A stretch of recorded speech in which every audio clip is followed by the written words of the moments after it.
Hey guys, good evening. Hold on, let me bring the microphone over. Hi guys, welcome to another edition of My Best Losses Monday. It's very good to see you here. Thank you, Drunk Pyromaniac, for being here. Yes, it's very hard to believe that I've been streaming for 8 months. Hey, Rollercoaster123, it's very good to see you. Thank you very much. It's very good to see you guys. Welcome to another edition of My Best Losses Monday. It's very interesting. We're going to have a very interesting stream tonight. I have a couple of new announcements to make before we proceed with the actual games. First is, there is a new command there. It's Arena command. Open Film Media has decided to sponsor Saturday morning arenas at 9 a.m. in the morning New York time. Each Saturday, on a Saturday at 9, there will be a cash prize. Arena, $100 for the winner, $50 and $25 for second and third. Hey, Theogantes, it's very good to see you. Oh, thank you. It's another epic set of losses. I'm actually planning on showing 5 of them today. It's a very interesting series. But first, couple of program announcements. One is arenas every Saturday at 9 a.m. in the morning. Europe friendly. Also, and in addition to that, I have a new stream series that's going to be Friday, fairly early morning. That's mostly for European audience. It's chess-based lessons with Alex, with my dear friend and coach, international master Alex Estane Lopez. We are going to start the pilot here. Will be on November 6th. At 6 a.m. Eastern time. I know it's fairly early, but that was our standard series. It was our standard time, and it's going to be every Friday. So in other words, I'm planning on having regular streams on Monday, Friday, Saturday, and Sunday. And welcome for being here. Hey, Marshmallow Fury. Hello, it's very good to see you. Thank you so much. It's very, very, very good to see you. Thank you.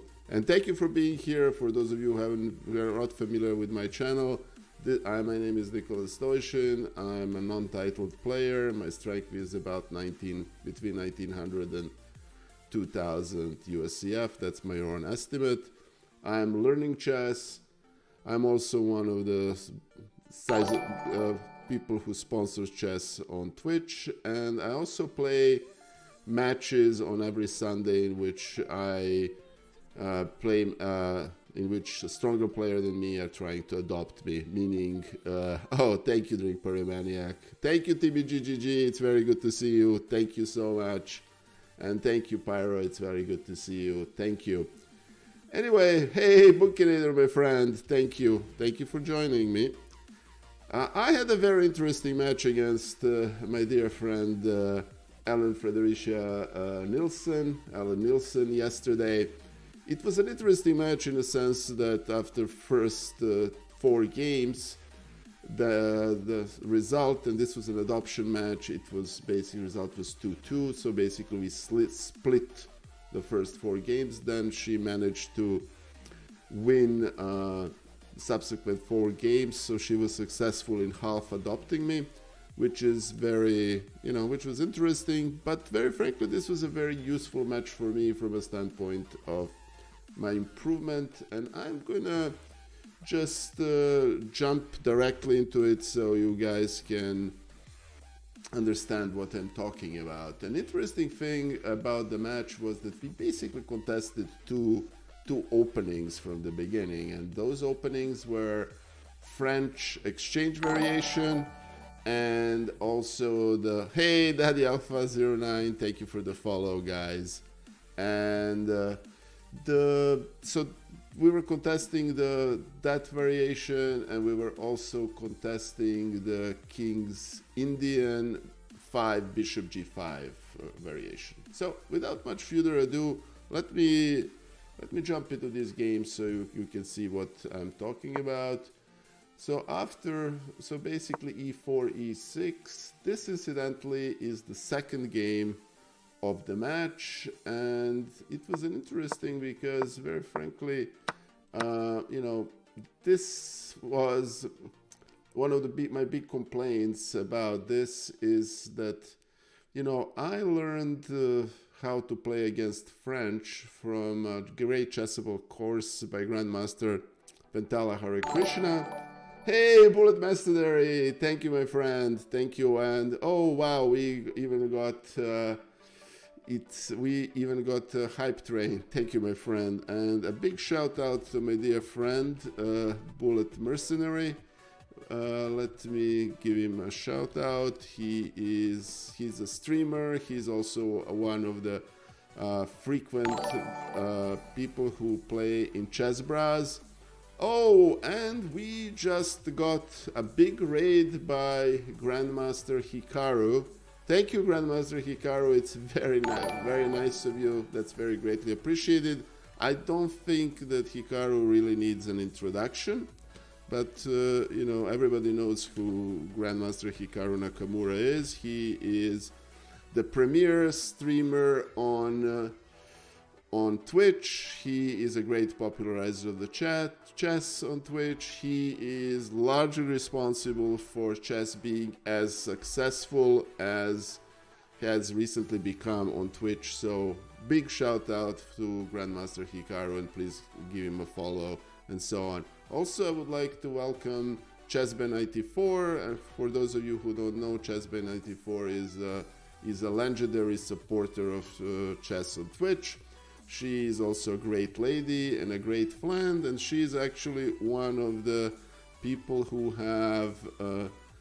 on my channel have her own emote, and I'm gonna be very happy to spam that emote. She's also a dear friend of mine, and very frankly, without Chessbay, I wouldn't be streaming today.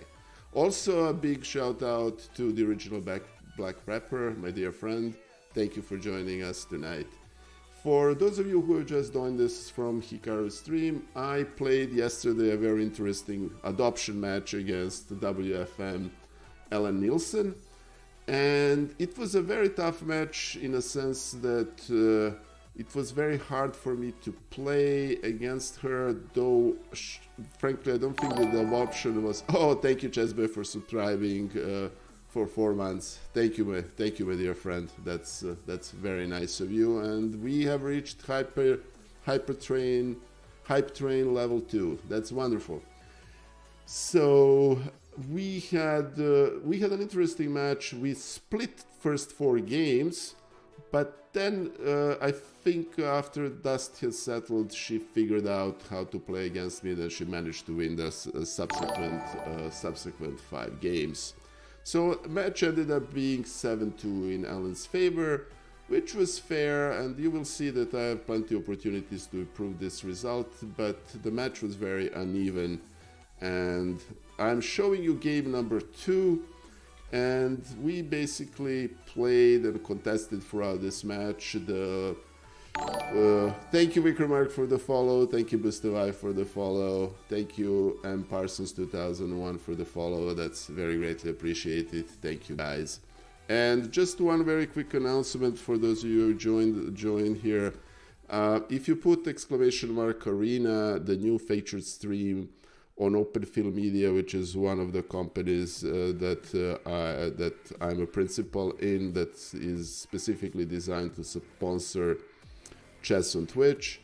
We have started Open Film Media Arenas every Saturday at 9 a.m. Eastern Time with cash prizes. It's a small prize fund, but it makes it fun, and it's Saturday morning, so we hope you will join us.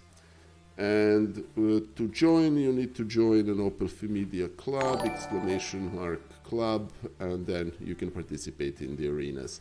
Thank you, guys. It's very good to see you here. Anyway, so to go back to the match, I'm going to show you a few games from the match. This is game number 2. And in game number 2, I have made a decision when I'm preparing for Ellen that I'm going to play French exchange variation. And oh, thank you, Bullet Mercenary. Please come in and play. We have an arena this Saturday. Thank you. So the problem I had, very honestly, as I was preparing, is that when Grandmaster Hare Krishna, whose chessable course I like and use for my French French defense preparation, has 77 variations in this. And very honestly, trying to remember 77 different lines proved to be a little bit of a challenge that, frankly, I underestimated. So I actually managed to, you will see here as we look at the analysis, I managed to mess this up a little bit in the opening. So this is all standard book theory. Thanks, Bullet Mercenary. That's very good to hear. I'm looking forward to seeing you there, my friend. Thank you so much. Thank you. As a matter of fact, last Saturday, which was a pilot, we had a Grandmaster, 2 IMs, and 2 FIDE Masters. So I'm very happy. We had like 50 players. Hope to have more this coming Saturday. Thank you, Bullet Mercenary. It's very good to see you here. Anyway, so this is all standard theory, and the Grandmaster Hare Krishna in his course basically said, if a white knight goes to f3, black knight needs to go on e7, and vice versa. The reason for why e7 is such a good spot for the bishop is that it allows black to play bishop f5 and contest this fairly strong bishop on d3. And the plan here for white is to play knight e2 and at some point to transfer the knight over to the king side and then play c3. The problem in this variation, and frankly I don't think I satisfactorily resolve it throughout the match, is that this pawn on d4 is a little bit challenged. And the thing here is that yours truly actually forgot. Oh, and incidentally, welcome 2511 for joining us. 2511 is not just a mod here. He actually won the third place in the inaugural tournament. So welcome 2511. 2511 is also a streamer and a friend of this channel. Let me just give him a quick shout out. So that's very good. So here is, I'm hoping I'm spelling this right. And thank you guys, it was very nice to have a hype train. So the problem is that the main line here, to go back to the game real quick, is that this appears to be a threat. And the line I couldn't remember, and I couldn't remember throughout the match, is that, after something like bishop f3, white has queen f3, knight d4, and here is the variation that I should have remembered. I should have remembered that there was queen g4. Sadly, for the love of me, I actually couldn't remember this continuation, which basically is a counter to this tricky threat and a pin of knight on f3. So, because I was unable to do so, I ended up playing bishop e2, which is actually not a bad move, and it's kind of gets the position into some sort of a peaceful line. So queen d7, and one thing you will notice in several games from this match is that Ellen has a strong preference from castling queenside in this position. And as a matter of fact, one of the games I managed to win was won because he could have castled queenside and had a really superior position multiple times. However, that didn't happen. Therefore, she wanted to play castle queenside, and I ended up winning the game. This is my best losses, so I'm not going to share the game I won in this match, but it's an interesting way of playing. Alright, so bishop f4 is a perfectly natural move in this position. Whether h3 is better is a whole separate issue. Anyway, f6 is a normal move, and you will notice that computer doesn't like either one of our moves. Very frankly, I'm not necessarily that much concerned without computer evaluation of this position.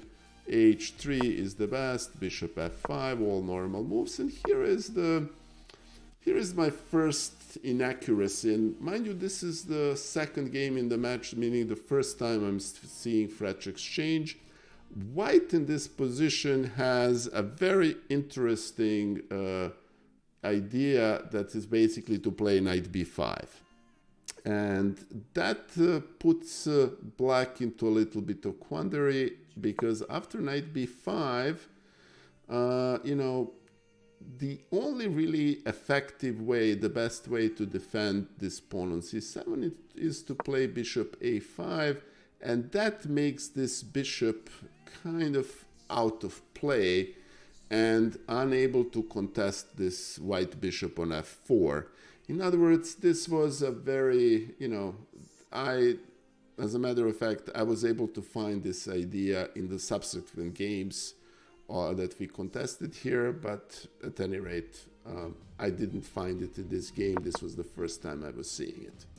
So to continue, I played bishop d3, and then, as I said, Ellen castled long, and then knight e2 is actually really is a traditional plan here.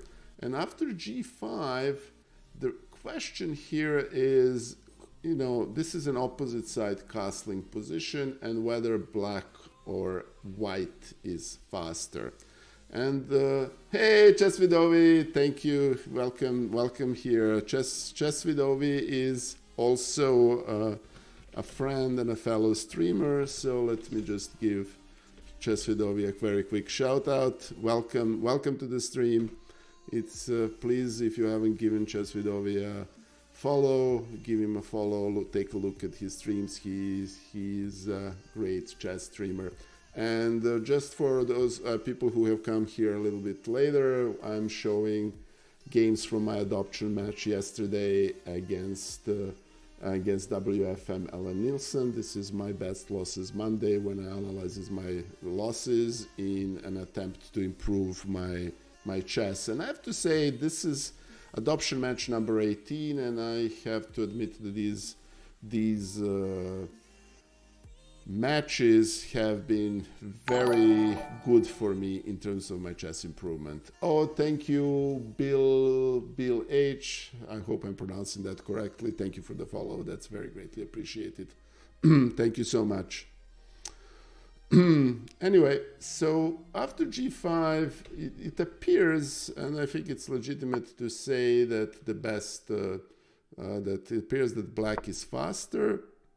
Very honestly, this bishop e4 is an idea that Ellen persisted throughout the match, and very frankly, I'm not sure I understood it during the match, and I'm not sure I understand it now.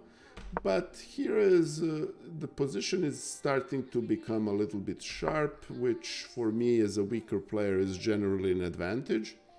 And after c3 and bishop d6, b4, I'm trying to generate my own pawn push on the queen side. I think b4 is a perfectly natural move. And after h5, then a4 is considered an accuracy. Some sort of counterplay on, you know, attempt here to playing rook e1 was probably better. However, very honestly, you know, if you look here, you will discover that none of these moves really have any appeal. I was kind of hoping to generate an attack, and I'm not sure I really agree with the computer assessment that this really is an error. Anyway, after g4, here is one of those key positions that, you know, it makes sense for us to spend a couple of minutes looking at them. It appears that, you know, black is generating a pawn breakthrough. And that pawn breakthrough is, you know, how is white going to respond to it? If we take on g4 here, you know, we are going to be, and obviously that's a blunder, we're going to get lost very quickly. So I made a conscious decision, and incidentally I stuck to this plan in several other games in this match, that I am basically not going, I'm going to allow Ellen to take both on h3 here and on g2, and I'm going to use this pawn and the pawn on g2 as a shields for my king. In other words, I'm going to hide my king behind black pawns. And very frankly, it kind of worked, because so the move I made was knight h4, which computer doesn't like, but I am not necessarily concerned with that here. Queen d3, and this position is obviously better for black, but white is not without its chances. So after take on on h3, I played a5, which is a little slow breakthrough, but then after taking on g2 I played rook b1, and computer considers this position lost, but Ellen and I contested similar positions throughout the match, and I think the score ended up being about even, which is obviously an advantage for me, because the next game we played in this position, which is game 4 of the match, I actually won. Anyway, the reason I'm showing this is not so much because of this. Rook e1 would have been a better move, because really white doesn't have time for this pawn breakthrough, and rook on e1 would have contested the open e file. Anyway, so queen g4 is a mistake. Hey, Lev Nikolaevich Mishkin, thank you for the follow, very greatly appreciated. So after queen g4, which frankly I was very happy to see that played, because that's really is a mistake that throws away a significant portion of black's advantage. Queen h3 was a natural move, after which I can basically resign. Why is this a bad move? But it will actually be shown in the game. I played b5, which is a mistake, but then after knight b8, and you will see that this is actually a problem, I played what is the best defensive resource that white has, and it is knight gf5. What that does is defends the knight on f4, on h4, neutralizes the bishop on d6, and basically forces significant exchanges, which actually were followed in the game. Bishop h2, takes on f5, takes on f5, takes on f5, and takes on f5, as our dear friend Grandmaster Hikaru would say, takes, takes, takes, takes.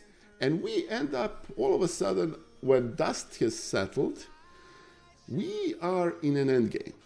Okay, 2 rooks plus knight, and this is a very instructive endgame that I ended. Yes, and the pawn on g2 drops. So technically, you have, thank you, Drunk Pyro, my dear friend. Yes, the pawn on g2 is basically toast. So we end up with in a position in which, or an endgame in which you have white is a pawn down, but it has this monster knight on f5, and as opposed to this knight on b8, which is kind of semi-dominated by these pawns, and this pawn is tricky. Sorry guys. These rooks can be deployed faster than the black rooks, and honestly I would be happy to play this endgame generally. However, what basically happened in this endgame was that after rook d8, you see this is now all zeros, and rook e1, which is perfectly natural move, knight d7, which is again a perfectly natural, king g2, and rook g8.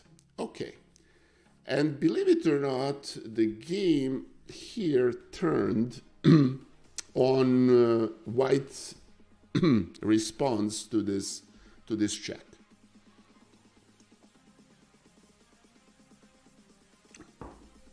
And very frankly, I had 22 seconds left, which should have been enough to resolve this situation.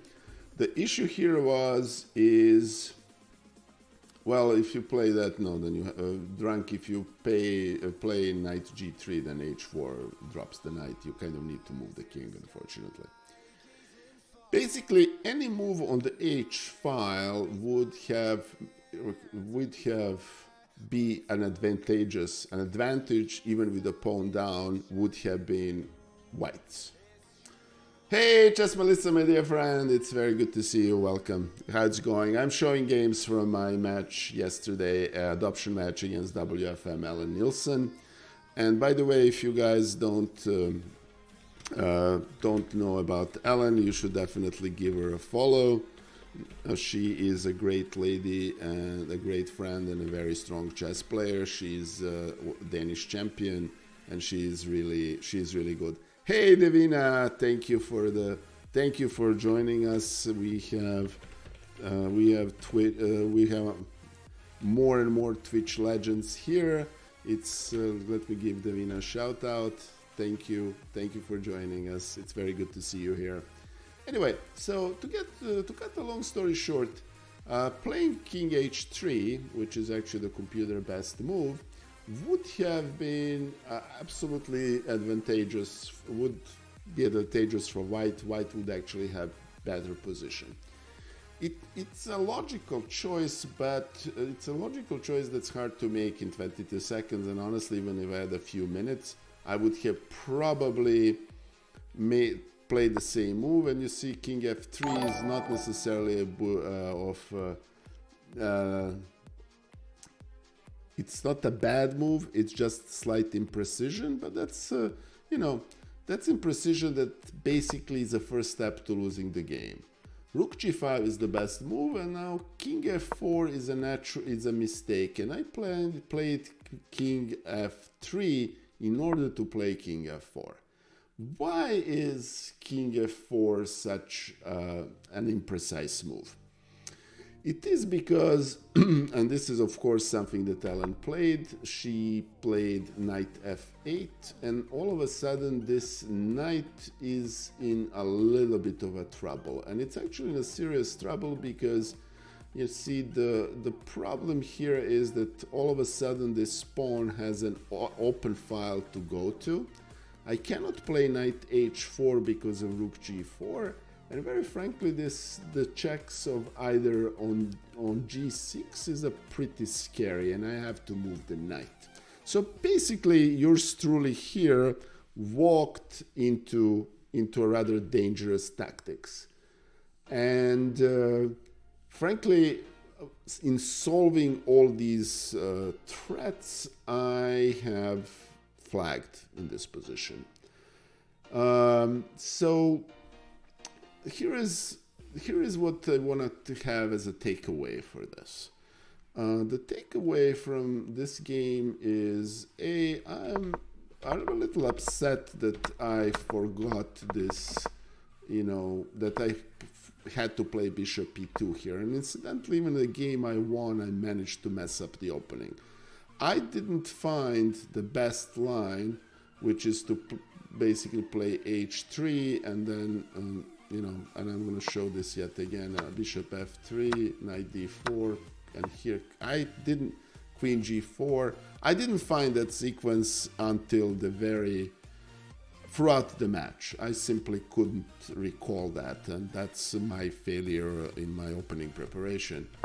On the other hand, if we go back to the actual game, I managed to drag myself into a completely semi-hopeless position, but then very frankly I was able to find defense resources. I think this decision to allow black to take on h3 and g2 was strategically the right decision, and I incidentally persisted in it throughout the match. So when all is said and done, this was and I ended up after all this mess in a position that's objectively not worse for white. And then, I was one move away from maintaining that advantage. And incidentally, Ellen is a very strong player. I think she has WIM or even WGM strength. I think that's going to be confirmed in a year, maybe even next year. So, I'm not unhappy with the way I handled this game. But when all is said and done, this was a loss, and this was a needless loss. But it was a very instructive loss because I was able to get myself comfortable after contesting this first French exchange a few times. And certainly I'm not going to forget that the main line against this early bishop g4 is to basically just play h3, and after queen f3, knight g4, queen g4 and white is significantly better. I wouldn't say decisively better, but definitely significantly better. Anyway, so that was our second game of the match, and the score became 2-0. And yours truly actually managed to win the subsequent two games. So the score, I'm showing you game 5, and the score at this point in the match is 2-2, which is absolutely fabulous for somebody who is playing against adoption. And I'm going to show you the second type of opening that we also contested throughout this match. We played all in all 9 games, and it was basically a early bishop g5 variation of King's Indian. And very honestly, I am seriously considering improving my repertoire against white d4.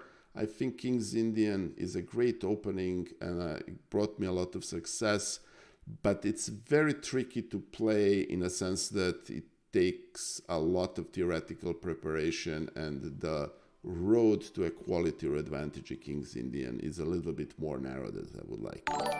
Hello, Slutty Taipai. Thank you for the follow. That's very greatly appreciated. Thank you so much. All right, so anyway, after initial normal moves, and I'm going to turn the analysis on. Oh, thank you. For the record, I know how that feels. It's very hard for people to pronounce my last name, so I can completely relate.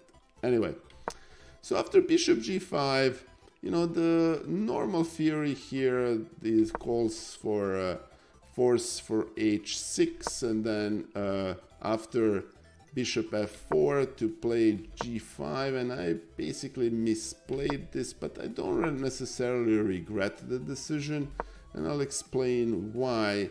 It threw Ellen off her theory, and although objectively g5 is not the best continuation, you're supposed to play g5 only when white moves the bishop to h4 as opposed to e3, but it basically allows us to contest this.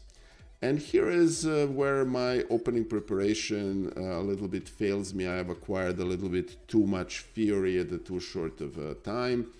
I was very familiar with queen a5 motive from my other games and from some other variations. This here, it's actually not as good as some others.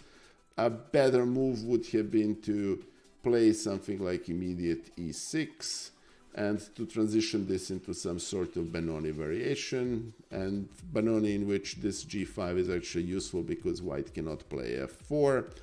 But, this is one of those reasons why I actually enjoy playing these matches, because there is nothing in there, nothing really beats playing an actual game in an opening. Fisher, to answer your question, king a5, king f1, I don't think it works in this, that it's necessary in this variation, but if you look here, it's a third best option on the computer's best option against this. So it's, yes, in other words, Fisher said it's definitely an idea, and basically it liberates this knight to maybe jump on b5 and so on and so forth. In other words, it's definitely is an idea. Anyway, so after queen d2, a6, I have missed an opportunity to play knight g4 here, but Helen responded with a mistake, and then I keep proceeding with the with the original idea of b5. And b5 here is a common idea in these openings. Basically, black is sacrificing the pawns, sacrificing a pawn, but in exchange it's going to get, and you will see that very shortly, it's going to get 2 pawns on a2 and b2 that are on half open lines and potential targets, and he'll get an initiative, and you will see that in this game. cb5, ab5, knight b5, exchanging queens, playing bishop a6, all normal moves, exchanging bishops, and knight d7. So this is basically a standard setup in this position. Basically, yes, white has 2 pawns. White also has a passed pawn on the a file, but those pawns need to be defended. And in exchange for that pawn, black has very, very good spaces to develop his rooks, a8 and b8. It also has this monster bishop that's hitting hard this position. If you look at the report, we are somewhere around here, and it appears that, that basically black never really had an advantage. It's a very narrow path here for white. It's very hard, and it's very big kudos to Ellen that she was able to actually defend this position as white as well as she did. Anyway, so after rook fb8, normal move, rook fb1, knight e5. Obviously computer still wants to play e6, and here comes the first annoying threat. Annoying threat is knight on d3 is obviously hitting hard on the white position, taking advantage of the weaknesses of the white square complex behind the pawn chain. The absence of the light squared bishop on the white side is being felt. And after knight c1, this position computer judges to be equal, and it objectively is equal. But, I didn't feel any need to exchange my very active knight on d3 for that knight on c1. So I played a3 and then bishop, knight c2. Again, arguably a little bit too cute. Rook a2, and here knight d4, a4, knight d7, and with an idea to bring the other knight into play on e5 and d3. And I have to say something that's to make an admission, if you want. I overestimated black's position here. I felt that these pawns are very weak, that these rooks are awkward, that these knights are basically passive, and I started playing here for a win. I should have, in retrospect, tried to simplify the position to play f5, and it was a time to simplify, or even better yet, to exchange a pair of knights and keep this blockade and not allow white to push either of these pawns, because it's very hard for white to push the a pawn forward as long as this bishop dominates this h8 a1 diagonal, because there is always an opportunity for black to double the rooks and take the pawn. So I should have here maintained the blockade. But here I started playing for a win. And what ended up happening is, after some interesting moves, c4, which is actually not that bad of a move, but it's a strategic error. Strategic error in a sense that after b4, all of a sudden now these two pawns are connected passed pawns, and the advantage of having bishop here is significantly lessened. It's still a defensible position, but I ended up not being able to defend it. Obviously, I took advantage of the pin, and after a5, which is the best move, I started making errors. And what I needed to do here was to basically admit some sort of an error, play knight on b3, exchange a pair of light pieces. But I felt that, I have an opportunity to maybe push c3 in this position and take advantage of my own passed pawn. Didn't turn out to be that way. And again, very kudos to Ellen for, playing this position as well as she did. And here, one of my candidate moves was to take here on e2, which is actually computer best move, and play on c3. But I proceeded with, quote unquote, trying to play this position a little bit too cute, and basically managed to lose game rather quickly. In other words, this knight b3, I completely, overlooked or blundered that this pawn is now being undefended, and I'm quite sure Ellen made break a sigh of relief, because this is now a completely lost position, and the fact that I made a couple of blunders later doesn't make much of a difference. This was two connected pass pawns. There is no way of defending this. Hey, Halvard, my friend, it's very good to see you. Thank you for being here.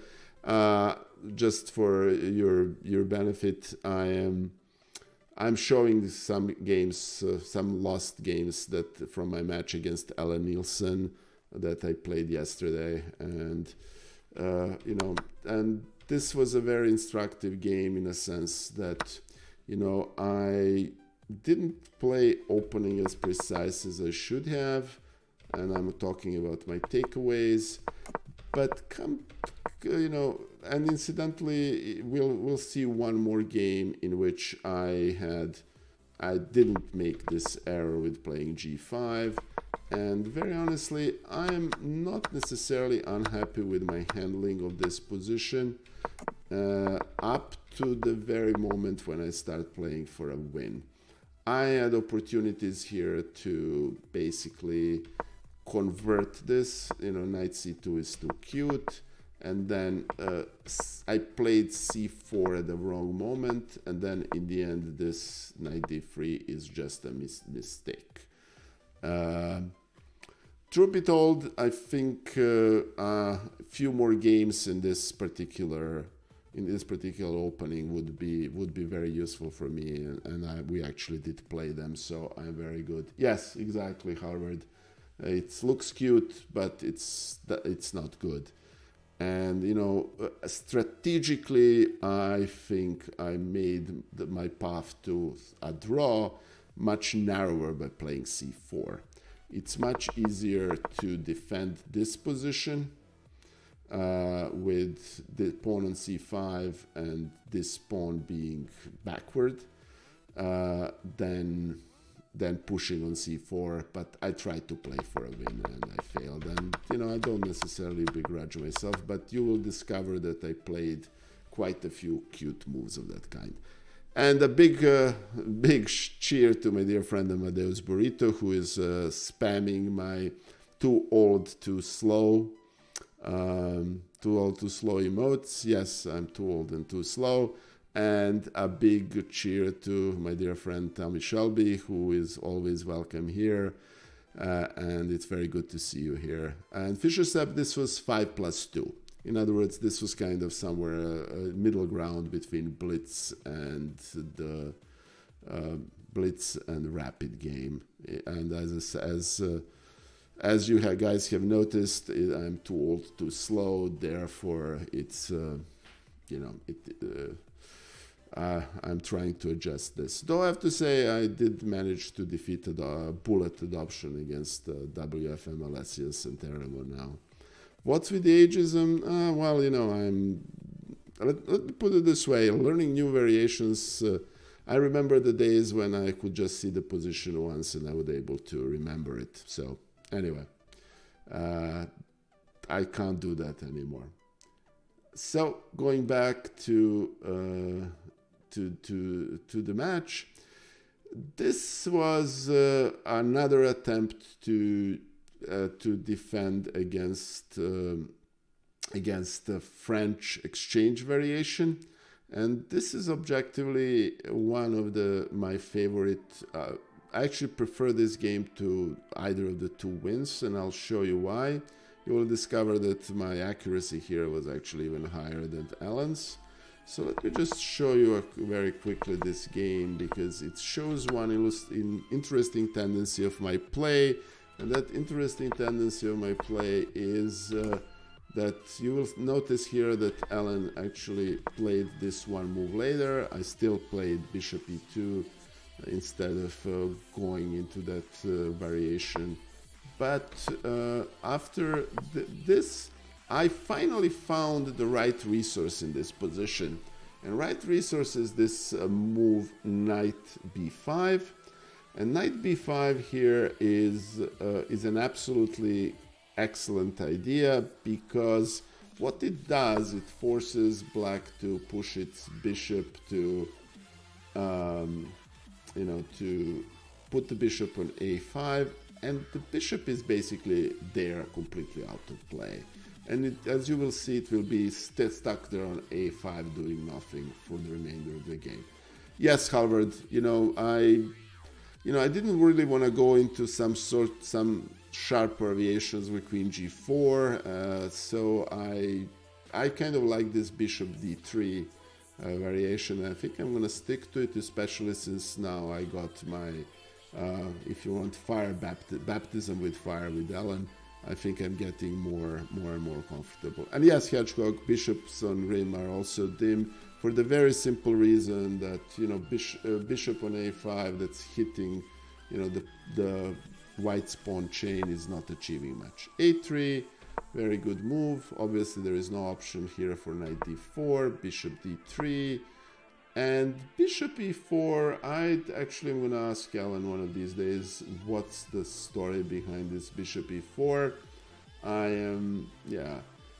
However, one thing that I learned for Grandmaster Hare Krishna in his chessable course on how to combat the French was that if black plays a knight f6, the white knight needs to go to e2, and vice versa.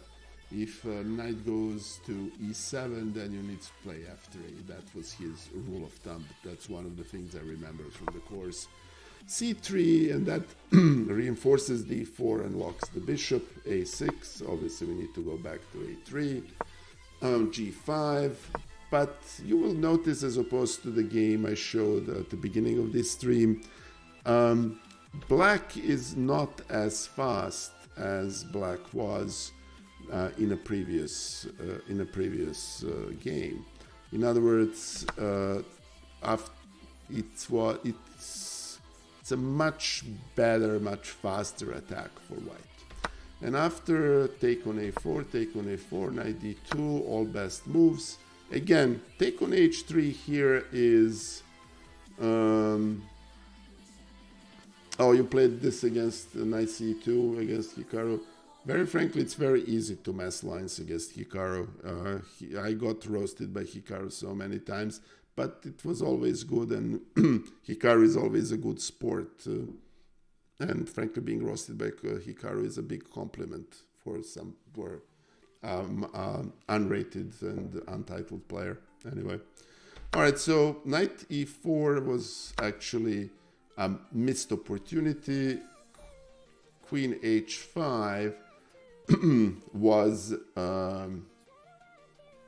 something that I should have spotted, but I think my good old checks, captures, and threats line of thought is,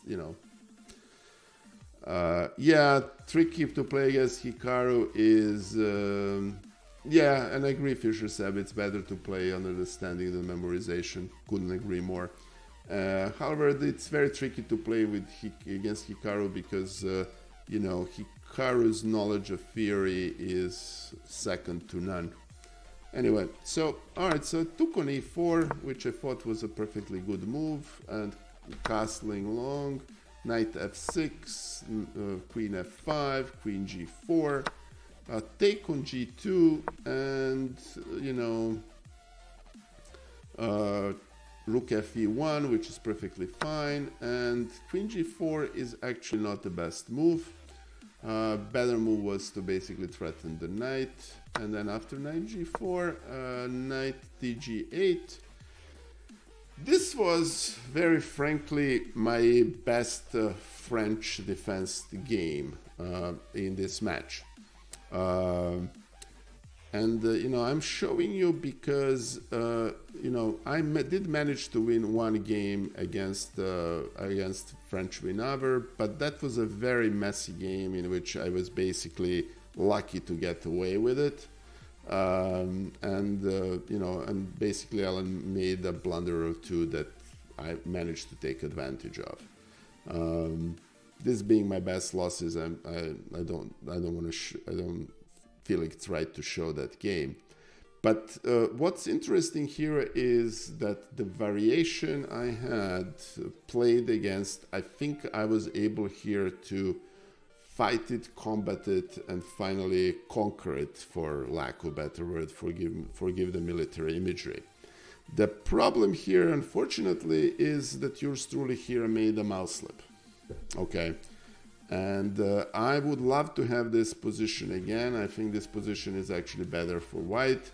It's simply better because this pawn on g2 is ultimately going to fall, and this bishop is still going nowhere. It's pretty hard for white to get it activated.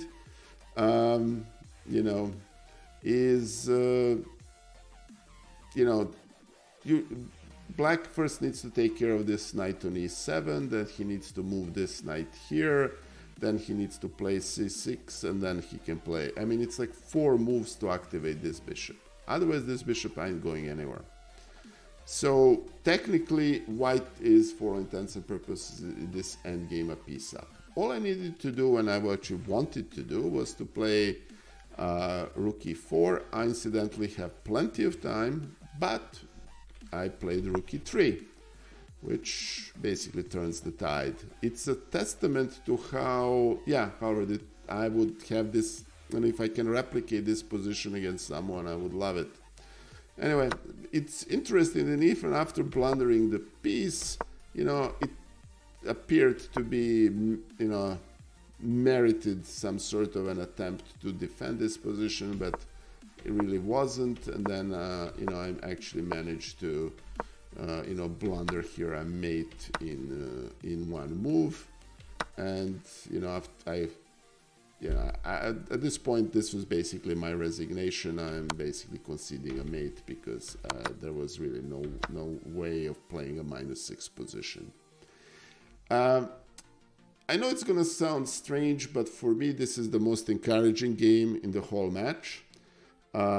For the very simple reason that, if you want, I finally conquered that variation of French that Ellen was playing. I felt comfortable playing against it. I understood the logic, and even without this resource of playing with a queen g4 motive, I think I ended up having a really good position. And honestly, Ellen was incidentally kind enough to offer, a take back, but, let me put it this way, mouse slips are part of the game. There is nothing to be said about it. So, again, this was my, Fischer sub, it does look drawish, but very honestly, it's not without its bite, and if either side is not careful, it can end up in big trouble. And another benefit of playing this here is that now I know how to play against this early bishop g4 variation. I will play h3 next time, and then in other words, I'll play h3, bishop f3, queen f3, and after knight d4, I will know that the right move here is queen g4, and that white is here significantly better.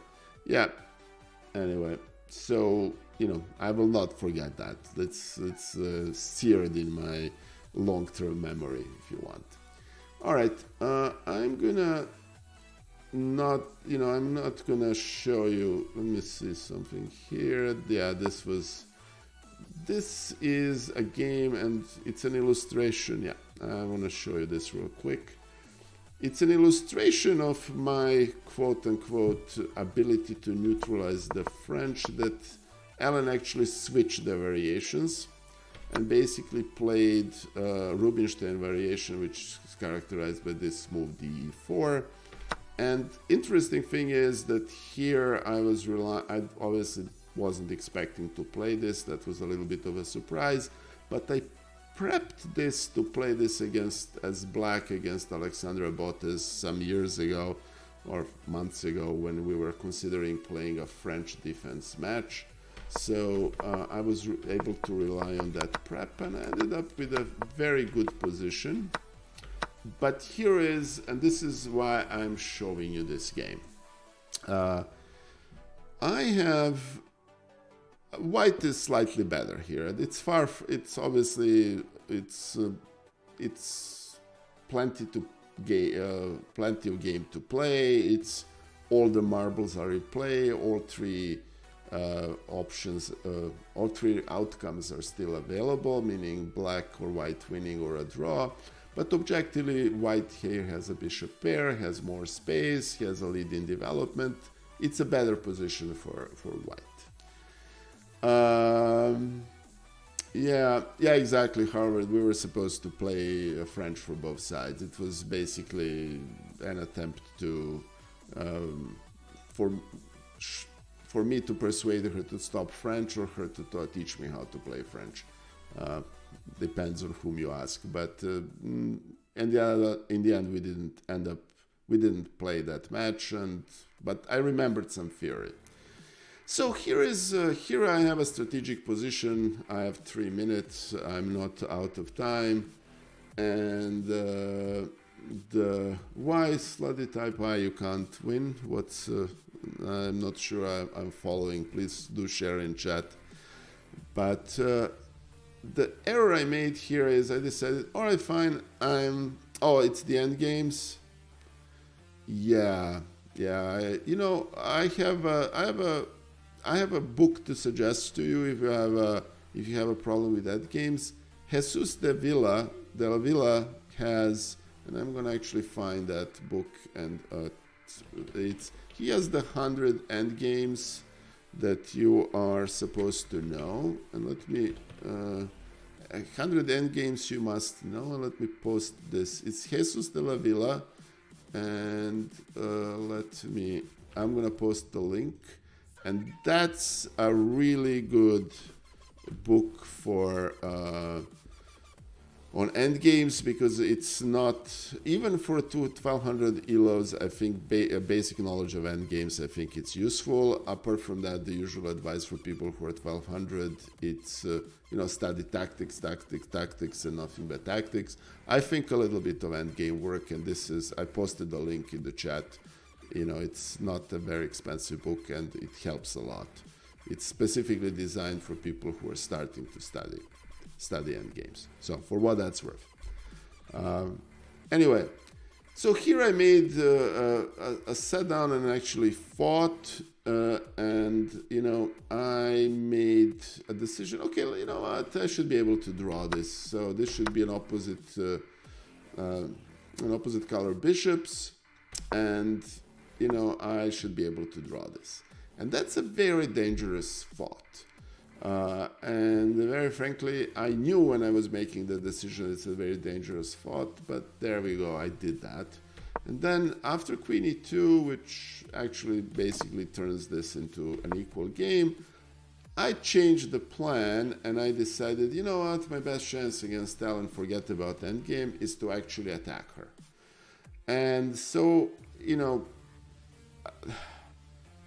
so I played f4, and you will see then I played king h1, and then I played g4, which are actually perfectly reasonable plan, but frankly that's a type of a plan that I should have followed while I had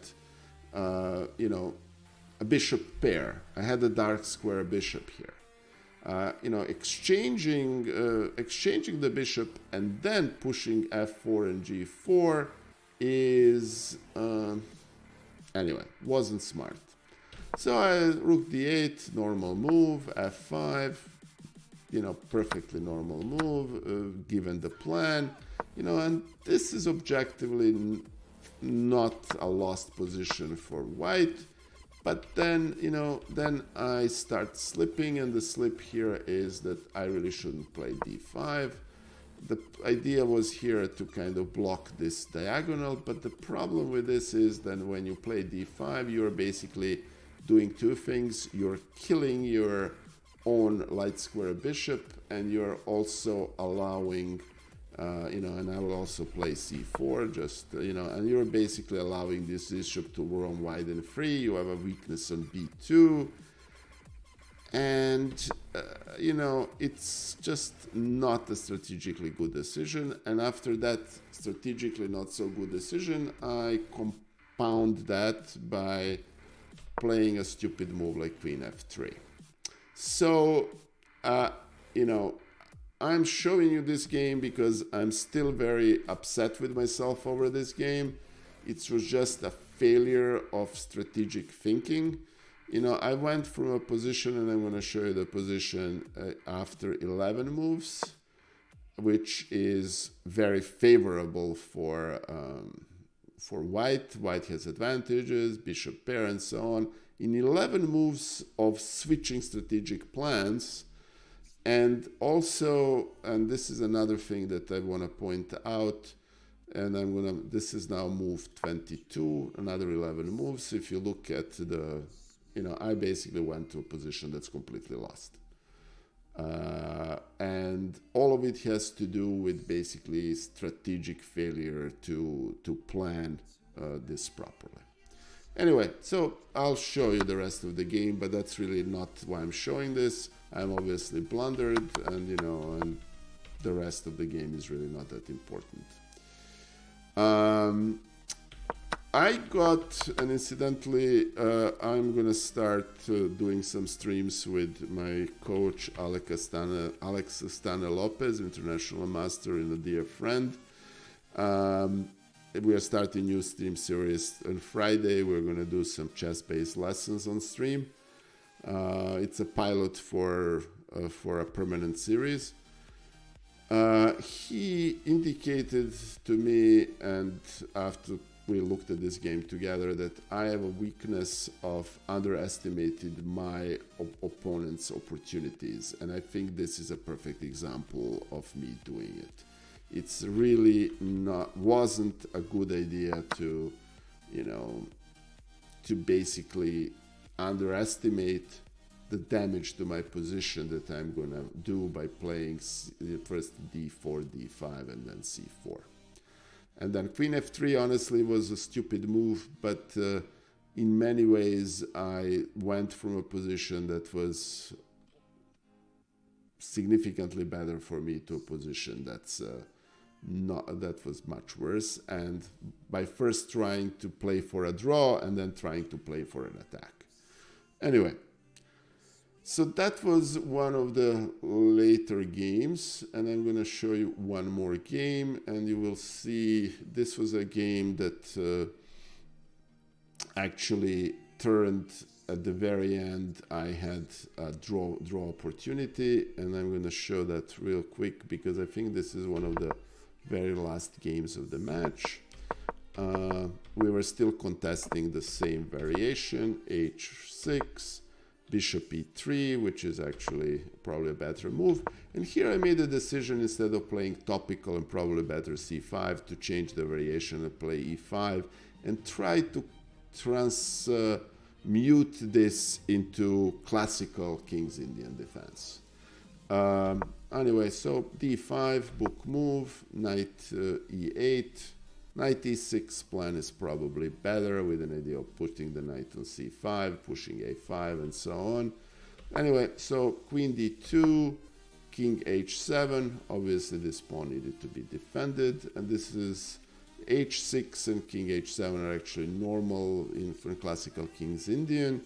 for the very simple reason that in some variations the white knight goes to f3, g5, and then if he lands on e6, you're almost forced to sacrifice this to exchange this light square bishop for the knight on e6, and that impedes any kind of attack on the king side that black may have. So anyway, so knight f3, f5, and f5 is here actually not a very good move because you really need to wait with f5 until white castles, because after, and this is all fine, because after white castles queenside, f5 becomes a little of weakness. It wasn't really a good move here. And after bishop d2, bishop f5, those are basically fairly significant inaccuracies in this position. But I'm showing you this because it's the very last sequence. You see, this is a pretty tough position for black. And after queen f6, it's probably objectively lost. Why? Because after you exchange this light square bishop for a knight, the whole complex of light squares around, black king all of a sudden becomes very permanently, very dangerously weak. There is also this battery of queen and bishop, and it's very hard to counter this with knights, because the knights cannot really effectively protect that complex. Queen is too valuable to protect them, and you're basically forced yourself to be on a permanent weaknesses here. So not a very good opening play on my side. Anyway, I did manage then to find defensive resources that I'm pretty proud of, and and Ellen actually managed to make a few mistakes, and in the end, after all is said and done, we're gonna end up in a position which is basically completely or very close to be, and after this, you will see that after queen c3, this is supposed to be a drawn position.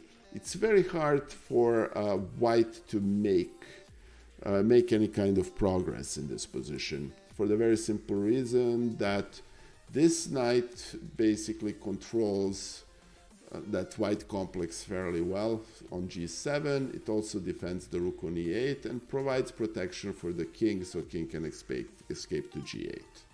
This battery is very strong, and this rook is also very well placed. Material is equal, there is really no... however, yes, I would prefer white too, because white has tricks up its sleeve, but it's not...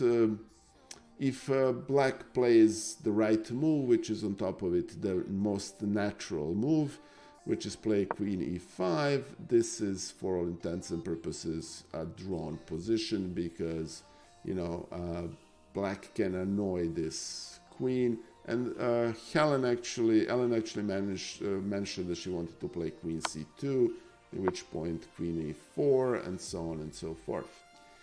Problem is that yours truly, like an idiot, after queen c3, instead of playing king e5, played rook e7, which is a huge blunder that basically gives the game away. And very honestly, one of the things I am going to work very emphatically in my game very soon and continue to work on is I need to figure out how to not to make these one move blunders, because this was a needless blunder. And let me put it this way, this wasn't a friendly, unrated match, but it was, for example, a game that would determine whether I'm gonna gain a title or not, if this was a more meaningful game.